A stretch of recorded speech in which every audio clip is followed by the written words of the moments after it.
is Corey Kirkendoll. I'm the CEO and owner of 5K Technical Services. We are a full-service managed service provider. We provide IT service to small, medium businesses throughout the United States. Yeah. So what are your job duties as CEO? So I kind of wear a lot of hats. I'm the technical CTO guy, so I go out and look at different products. I go out and actually spend a lot of time talking to customers about their IT infrastructure, where they are, where they need to go, and where they want to go. Help them create budgets, help them pick the right infrastructure, and then at the end of the day, we actually come down and support it and help them implement it. So what are some of the essential skills required for that job, would you say? A lot of listening.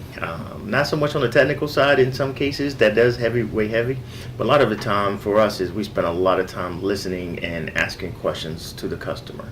So I kind of take a little bit of different spiel when it comes that way. We ask them about where they are today. We learn a lot about their business. We want to know how they're doing, where they're going, are they looking to move, are they looking to add new employees, where they're growing. So we ask a lot of financial questions, where they want to see themselves be from that perspective. Then we ask them, how can IT help them get there? So we'll get their perspective on that. And then once we take that back in, then we'll go back and put together the right technical plan that allows them to get there. Then we'll lay down whether it's security or going to the cloud or putting in voice over IP, going to the cloud for servers, doing Office 365. So whatever aligns to where they want to go from a business is where we align the technology to. How big are these companies? What's the range from like a small office like 4 people to like thousands of people? How big is the customers? It could be anywhere from 5 people to 105 people. Typically the range that we see. Unfortunately, small businesses, you can say, hey, I got people who are 2 people who make $50 million a year. I got people who are 100 people who make $10 million a year. So it varies, right? Really, really kind of varies on the size. But yeah, typically from 5 to 100 plus is what we hang out. So you will fly on site across the country? Yep. So a lot of the stuff that we do, which is pretty cool, is we can handle pretty much 85% of what we do, we handle remotely. The other 15%, we kind of go on site as needed as we do. We spend a lot of time initially up front, hands-on, on site with the customers, learning their environment. Always liking it is we go in there and we rip the band-aids off and see where everything is wrong, fix it, and then we make sure that it continues to be stable. But yeah, we travel quite a bit. So what was your first job in IT starting out? So my first job was way back in 1990. I was supporting computers on United Van Line's truck terminal. So as they would bring up stuff to the docks, we were scanning it, and I was responsible to ensure that the scanners and everything worked. At that time, it was just one of those little tedious jobs. I had no idea, no interest in IT. Until I figured out, hey, this is probably something I was pretty decent at, and I wanted to go and learn more. And then from there, I went from there to IBM doing PC support, got into networking, spent 17 years with Cisco, with Dell EMC, and then now I'm here. Decided to go off on my own and start my own business. So how long has 5K been in business? 5K has been around since 2006, so we're going on our 14th year now, 15th year now. So can you talk a little more about that path you just described? Like, how did you get from the dock with the vans all the way to here? What was with your progression through jobs? Yeah, so what was really cool is when I thought about getting into security, and thought about getting into IT, period, I found somebody who was already doing it, and so I latched onto them and trying to say, hey, can you kind of guide me down the path of where I wanted to go? So I went from the dock, working in the IT department, where I was just kind of the hands-on, in the feet on the street, fixing docks, fixing scanners, going and do little tedious things, but it was giving me an opportunity to figure out what I wanted to do. At that same company? At that same company. Okay. What I had to figure out is, in which I tell everybody who I mentor or go towards, is that if you're going to go be in IT, then go be in IT. So you can't say, I want to be in IT and I'm a cashier at Best Buy or something. I want to be in IT, but I'm waiting food somewhere else. You really have to go and be in it, because it just changes so much. And so what I had to do is I had to change and go be in it. Took a pay cut to go be in it, but then the rewards on the backside was a lot better.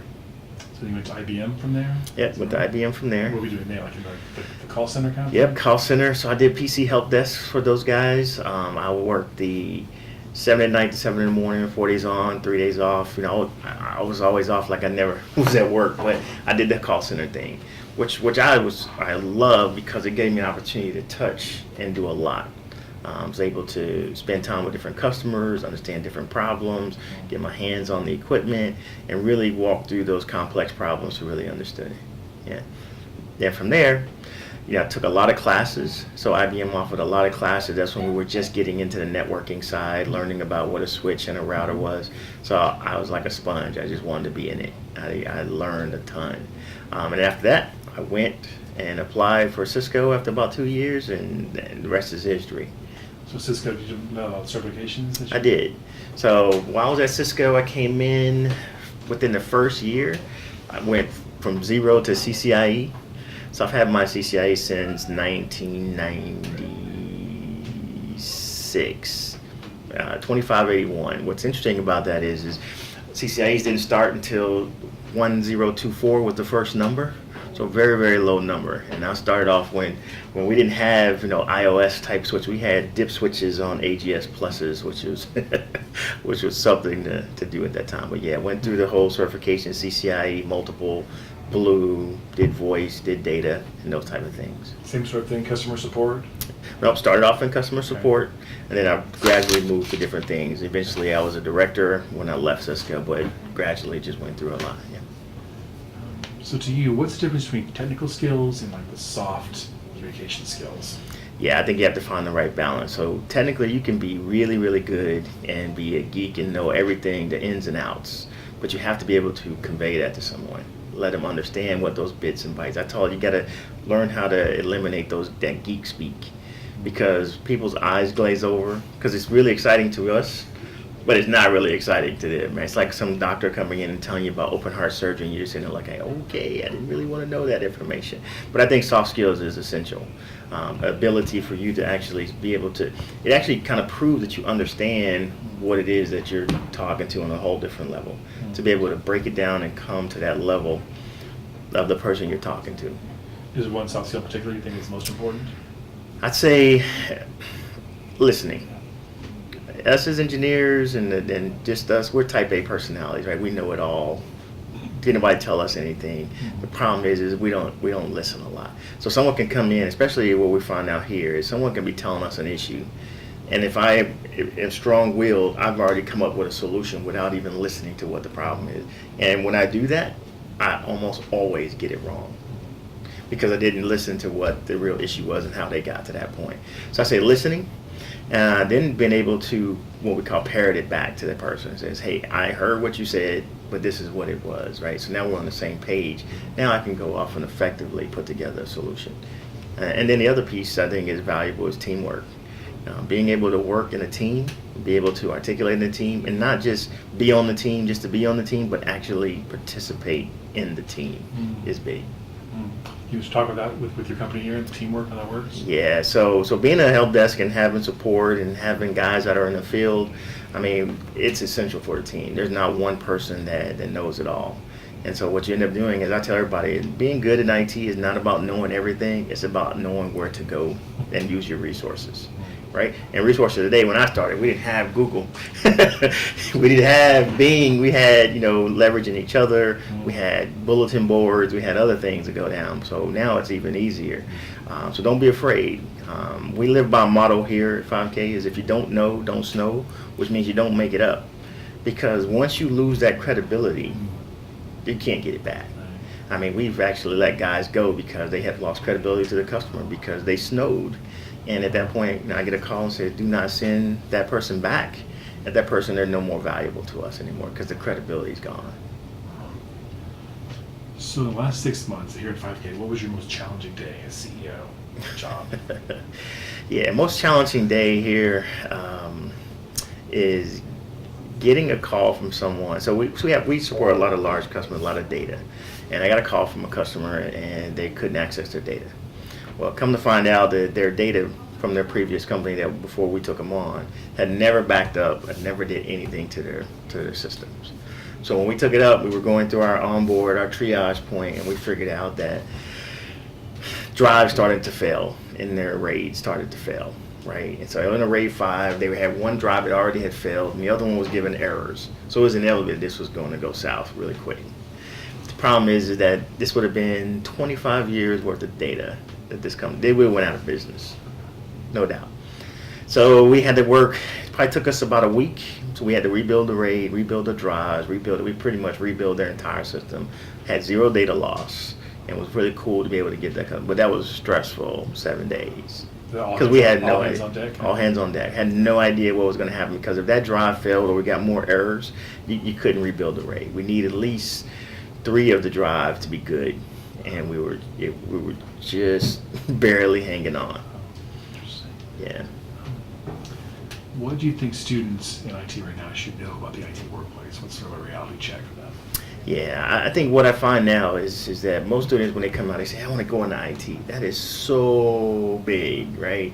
You're either fixing your grandmother's cousin's Xbox or computer, or you are really in IT. What I really do is make sure they come out, go get an internship, whether it be free and or paid.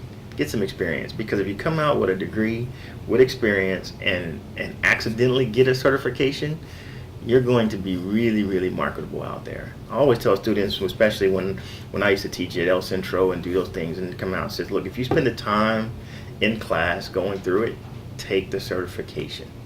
Most people go through the things and say, oh, I'm going to do it, I'm going to do it, I'm going to do it, I'm going to do it, and they never take it. You got to take the certification. What skills or practices do you think would help someone get hired in IT? Yeah. So those soft skills are going to be big. You got to have the right attitude, right? What I see a lot from my peers, and what I see even when I was at Cisco, is you didn't have to have all the technical aptitudes to go where it is, but you had to have the right attitude to go get it. I'm going to do whatever it takes to go solve it, right? And I'm asking questions, and I'm going through that process.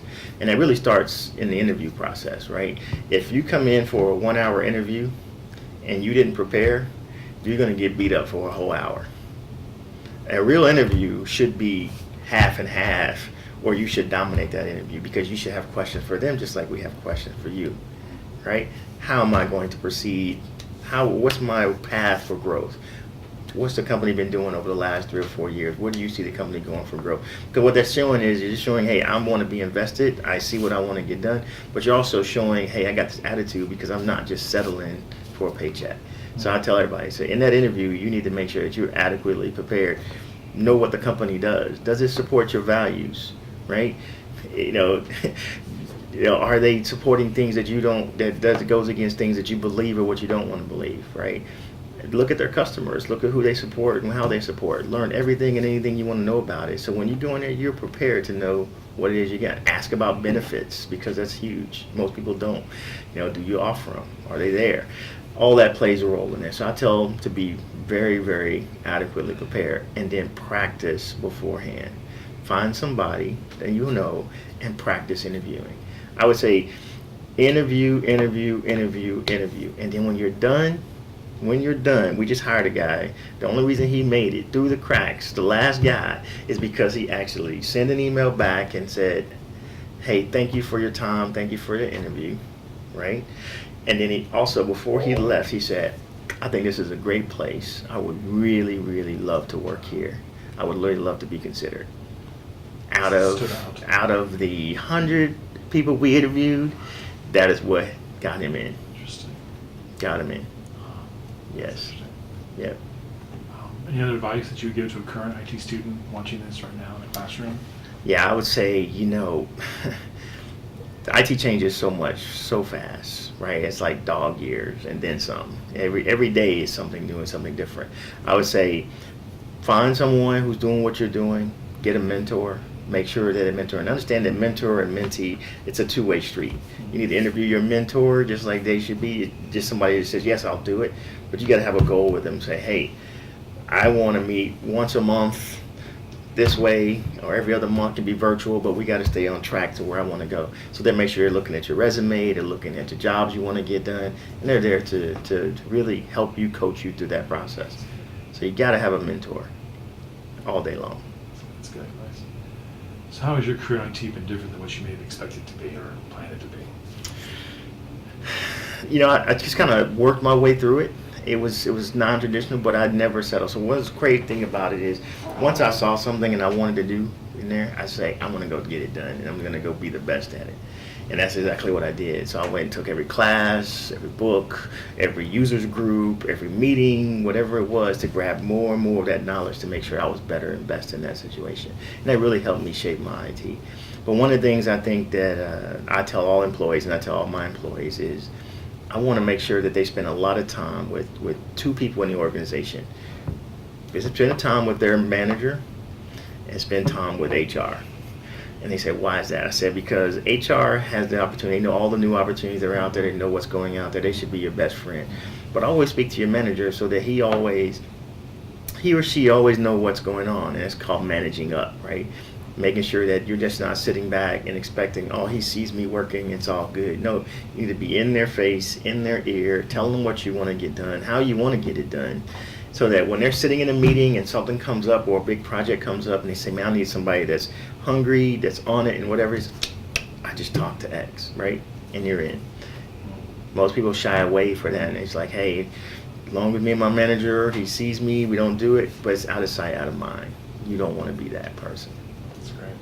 Yeah. So as a successful CEO, how are you learning still? What sort of strategies do you do to keep learning? Constantly reading, and I have accountability groups as well, right? So I have mentors that come in, and it's painful, right? So being the CEO is like I'm not accountable to anybody but the customers. So I have a group of other CEOs, customers who are accountable for me. So I sit down and we sit down and we go through the books. We talk about HR, we talk about technology, we talk about different things, and they tell me, okay, all right, Corey, 6 months ago we were sitting here and you said X. How are we doing on X? And I'm like, oh my gosh, we're not there. Huh. So it could be painful. So I have an accountability group as well to keep us on track. And I think that's just where this is what you have to be. Someone pouring into your life, making sure that when you set that goal, they're there to help you reach it. Are there CEOs like you of a business Yeah. like this? No, interesting. That's Yeah. interesting. For the questions I have, anything I missed that you think we should talk about? No, as far as when it comes down to, I'll tell any student, is spend a lot of time with their advisor, looking at their plans, looking where they want to go, because it's so big out here. I tell everybody, most people don't know what a managed service provider is, but I'll tell you, if you're coming out and you want to get in IT and you're not really sure, I would say please go look for a managed service provider, because we touch everything. And so you'll get a good hands-on security, router, switching, voice, everything, so that you'll be able to sit back and say, you know what, I don't like that server stuff, but the desktop stuff was really cool. Well, I don't really like any of that. I like the security side, because you had an opportunity to play with it. Learn it, master it, and just go spend some time with it and get some experience. Got to get some experience.